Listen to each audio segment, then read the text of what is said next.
Әлемге танымал Реал Мадрид футбол клубының негізін кім қалаған? Бұл клубты көпшілік ойлайтындай мадридтік студенттер мен әуесқойлар емес, шын мәнінде каталондық ағайынды Хуан мен Карлос Падрос құрған. Қазіргі мадридтік алып клубтың негізін қалағандар каталондықтар. Каталондықтар кімдер?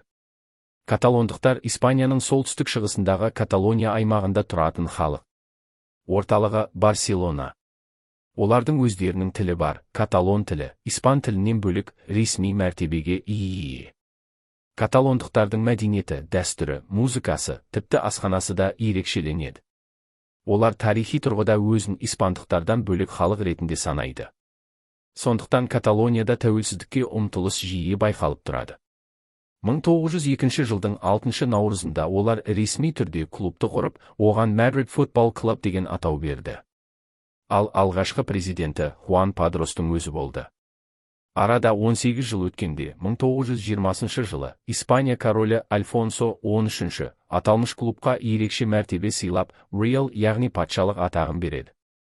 Содан бастап бүкіл әлем таныған аты Real Madrid Club de Football қалыптасты. Сол кезден бастап Real тек Испанияда ғана емес, бүкіл әлемде ең атақты әрі ең табысты клубтардың біріне айналды. Қызық факт, клубтың алғашқы жейделері толықтай ақ түсті болған. Ең қызығы футбол әлеміндегі танымал Барселона клубы да Каталония жерінде орналасқан және каталондықтардың ұлттық мақтанышы болып саналады.